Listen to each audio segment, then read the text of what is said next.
Hello guys, we got a 10-game NBA slate for December 6th on this Friday. So starting off with point guard as usual. At the top, I actually don't really like these options like LeBron, Lillard, Graham. I just feel like either it's their spot or the price is just like too high or just not favorable. Same with Dinwiddie, his price is kind of where it should be. You're not really getting a discount with Kyrie out. D'Angelo's minutes limit definitely concerned me. He isn't a terrific matchup.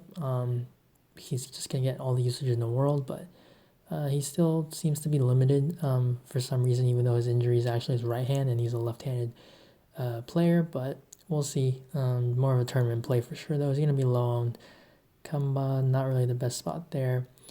So the first point guard that I'm going to go for is Malcolm Brogdon against Detroit. People usually do not play players against Detroit because they play slow and their defense is pretty good. So in this matchup, Brogdon, he's the main guy for the Pacers now. He's a guy that has definitely taken a whole lot of steps forward this year. Now not being on the Bucks, Detroit's point guard defense isn't really something to fear though, and he's a guy that just is able to get you points in every category. So at 7,300 this game, if it stays close, he definitely should hit 5x. He's usually pretty consistent as well. Next, Justice Winslow, he's currently questionable, but without Dragic, he definitely sees a lot more ball handling and usage increases. This is a terrific matchup against Washington, one of the fastest paced teams in the league and also one of the worst defenses. So there's going to be a lot of Heat players that I really like on this slate. But Winslow is questionable. If he's okay, good to go without any limits, then I really like him. So Winslow definitely a play that I gotta have to keep an eye on. If Andrew Wiggins is out, Jeff Teague probably will enter the lineup. And against OKC, they do have some nice defenders, Chris Paul, SGA, but just they're not total lockdown defenders. And Jeff Teague, if Wiggins were not to play, then obviously Towns is gonna get a huge bump. But also Teague, because his minutes should be up into the 30s, and he's just been coming off the bench. They've been opting to go with more size. But Teague, if Wiggins is out, he should make for a very fine play. Probably going to be a bit chalky actually, but definitely that's still good. And then next is going to be Chris Dunn, 4.9K. Usually a player is going to go off against the Warriors. Obviously with the Bulls, they have a whole lot of players that they do play in their rotation, but Chris Dunn's been starting recently, and he should still be starting in this game. So 4,900, where you can play him at a lot of different positions on DK, I think it makes him pretty appealing. Kendrick Nunn, 4.8K. If Winslow were to be out, Kendrick Nunn, he's still going to start, but that probably locks him in for a few more minutes. And again, just the matchup is tremendous. Kendrick Nunn has been playing actually pretty poorly if you look at his numbers with Jimmy Butler in the lineup, but he just hasn't been shooting well. And so eventually we're going to have a game where he's just going to start knocking down shots, and he's actually been getting some nice peripherals. He's usually like a shooter, but he's actually been showing some upside with those. So certainly at 4,800, if Winslow were to miss, he definitely has a whole lot of upside. Very good for tournaments. Like could possibly be a very nice cash play as well. Next, all the way down with value, Ish Smith if Isaiah Thomas is going to be out again. This is not a good matchup, but it's kind of similar to just other value plays. When you get a guy that is able to play heavy minutes and is just very cheap, close to the minimum, it doesn't really matter about the matchup. Sure, it's going to limit his upside, but Ish Smith, he's a guy that's very capable of producing in a whole lot of different ways. It's a back-to-back, but if IT were to miss, Ish is still going to start and probably see somewhere around 30 minutes, very possibly over if the game is close, obviously. And then if Corey Joseph is out, then Yogi Ferrell probably is going to pick up a start. And Dejounte Murray is a very good defender, but the Spurs as a whole, they just have not been good defensively or offensively even. So Yogi, 3.6K, where there seems to be some nice value with the point guards, especially if Ish Smith is an option. You can play Yogi at shooting guard, and so that just gives you a lot more flexibility. And he's definitely a guy that can get you high 20s, low 30s in minutes if Corey Joseph were to be out. I think he's a lock for 30 plus if Bogdan were to be out as well. Moving on to shooting guard, Zach LaVine, 7.8K against the Warriors. He's a guy that played, he's been having some big games recently after being challenged by Jim Boylan. He's playing some pretty heavy minutes, and this is a very nice matchup. He torched the Warriors last time at Golden State with 58.8. This is still a very good price tag for Zach LaVine. He has a whole lot of upside, And this is certainly the matchup where we can see a ceiling game out of Levine. Next is going to be Shai Gilgeous-Alexander, 6.3K, because the matchup is very nice for SGA against Minnesota. Minnesota has some nice individual defenders like Robert Covington, Josh Okogie, but it's just the pace, the matchup. Usually Minnesota is not that great defensively as a whole, and they do get paced up here. OKC is playing at home where SGA does tend to play a lot better, at least for so far in the season. And so 6,300 is a price tag that just doesn't stand out, especially when you have other guys that are either cheaper or value guys at guard or just paying up. But he's a guy that has 40, 50 point upside, and he's definitely shown his ability to be a very good scorer. He's a pretty big guard, so he's definitely going to be able to get you other stats, and he's a nice defender, so he can get steals and blocks as well. Bogdan Bogdanovic going to be next. He's just really cheap now. He's been hurt. His minutes haven't been that great, but again, the matchup is very nice against the Spurs because of just how bad they've been this season. 5,400 without De'Aaron Fox and Marvin Bagley being doubtful. He should see a very nice usage rate in this game if he is able to play, and his price just seems a little bit too low now.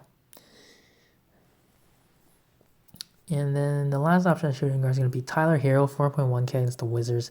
He doesn't see as many minutes, and he doesn't get as many of those other stats as like Kendrick Nunn, but he's a guy that definitely can get hot. He's playing at home where usually younger guys do tend to play better. If Winslow were to be out, he usually sees like 20s of minutes, but if Winslow were to be out, he probably sees closer over 30. So at 4,100, that's going to be a very nice value.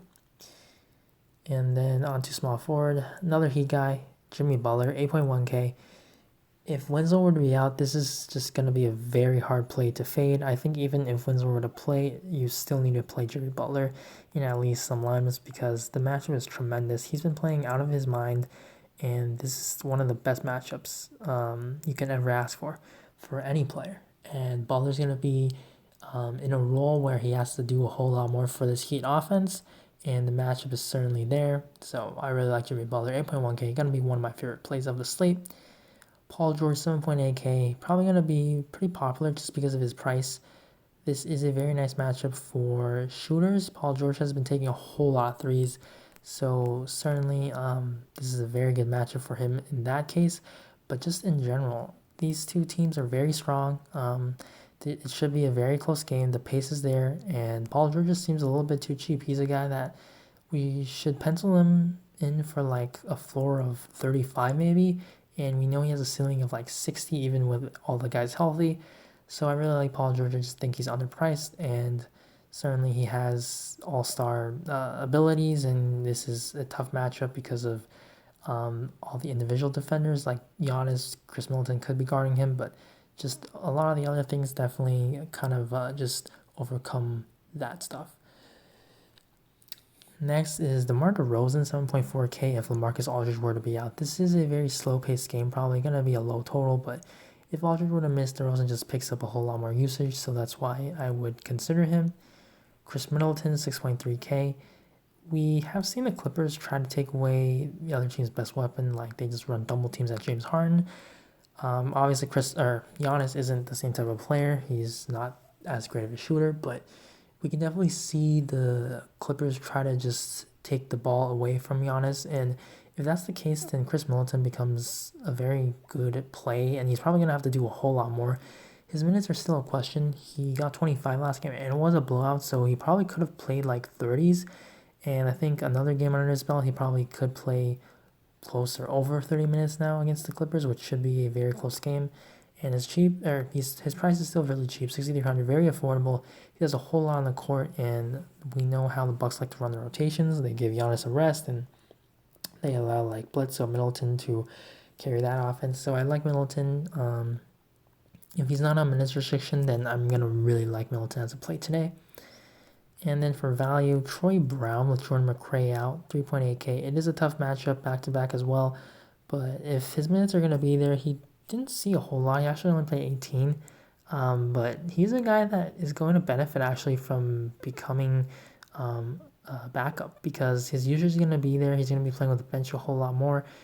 Definitely has a chance to close as well if he's playing well. So with the bench, probably with guys, that aren't high in usage. Without Beal, he's going to get a whole lot more opportunities. So I like Troy Brown as a value play if there isn't other value plays, but they should pop up as the day goes on because it is a 10-game slate. And then just the same reason for Troy Brown. Trevor Ariza because of the minutes and just as a cheap play. If Bogdanovich were to miss, then Trevor Ariza probably can see over 20 minutes because they definitely need someone to play. 35 minutes, that was kind of crazy. This is definitely a worse matchup, and Ariza has like literally a 5.4. So this is not a good value play. It's just really a very, very thin tournament dart throw if there's no value on this slate. Next, power forward, Giannis. Even though I do have concerns, I think the matchup in terms of just the game being close so he doesn't lose minutes to blowout is a good one. Defensively, yeah, the Clippers are one of the best defensive teams in the league, but his price is down at 1.3K. If we can get just like 32 minutes of Giannis in this matchup, which he definitely could play like 36, 38 even, this should be a pretty nice game to watch in as well as a fantasy game. The Clippers do have trouble down low. Giannis could definitely have like a 15 rebound game, and we know he's just pretty matchup proof. So 11.3K, he still is a very good play, even though the Clippers have a solid defense. I actually really like Giannis as one of my favorite spend ups today. And then next, Anthony Davis, 9.6K. With him playing mostly power forward, that means Carmelo Anthony is going to be guarding him. And that's just such a good matchup for Anthony Davis, even though he's just having that shoulder injury and we haven't really seen ceiling games out of him other than that game against New Orleans. His price is still too cheap, 9.6K, even though he's hurt. This matchup, it's going to be so good if Melo is guarding him, and we probably do expect him to probably double him, but still, Anthony Davis is just such an amazing player in the league. He's going to dominate in the post. He's going to absolutely dominate like Whiteside if they throw him on there. Just literally anyone. So 9.6K, it's really too cheap. And then some of the other Heat players, more for value now. Kelly Olynyk, 4.6K, just because of the matchup and the kind of upside that he has.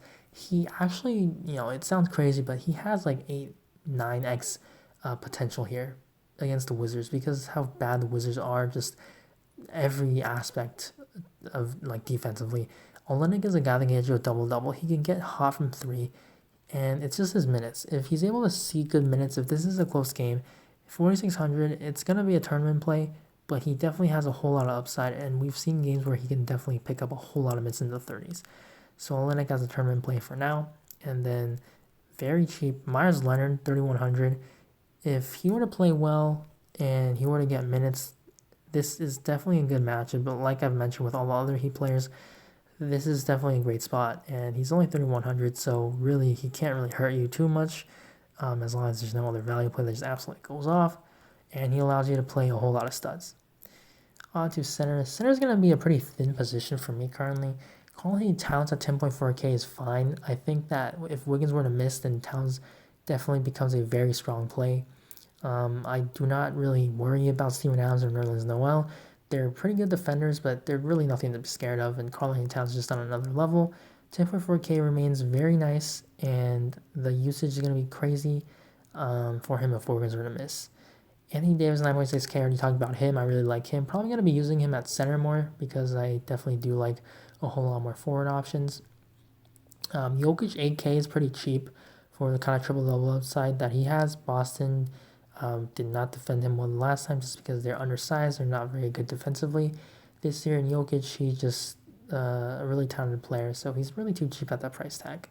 And then Bam Adebayo, 7.5K, one of the best matchups for opposing centers, probably the best. And Bam is a guy that is able to contribute in a whole lot of ways. 7.5K is a fair price tag. I don't think it's like a really a discount, but the matchup is definitely good, so I really like Bam as well. And then a value play, Nerlens Noel, just because he is pretty productive when he's on the court. If you were to get, you're going to get like lucky Steven Adams against the foul trouble or something, he could probably definitely play in the mid-20s, but usually does play close to 20 minutes. And he's a very productive player when he's out on the court. So 4,100 price is a little bit down now. He definitely has 30-point upside. So there's Noel as a value play. But overall, my favorite play is Ish Smith if Isaiah is out. Yogi Ferrell, Those are just going to be chalk if the stars are going to be out. And then Jimmy Butler, one of my favorite plays on the slate. And then Paul George, I really like. I think I'd prefer him as my favorite Clipper. And then for the Bucks, it's going to be Giannis and Chris Middleton. But for now, I'm going to plug in Kendrick Nunn at guard just because I think he's in an excellent spot. He hasn't been playing well. Hopefully that keeps his ownership down. Center, it's going to be Towns for me if Wiggins is going to miss. And also I put Teague at utility. So I think without us knowing that, I'll just go ahead and play like Anthony Davis at center for now. Or you can also plug in Bam Adebayo, but I'll do 80 because of the matchup. So for now, obviously early look, it's definitely going to change later as the game or as the day goes on. But here are my favorite 5 plays as of now. So if you guys enjoyed the video, please leave a like on it. If you have any questions, please just go ahead and ask me down in the comment section below. Also, you can find my Twitter in the description at Boffles, and you can DM me or at me. I will always be happy to respond to you guys. So again, if you guys enjoyed the video and want to see more, just subscribe to the channel, and I will see you in the next video. Good luck on the slate. Bye.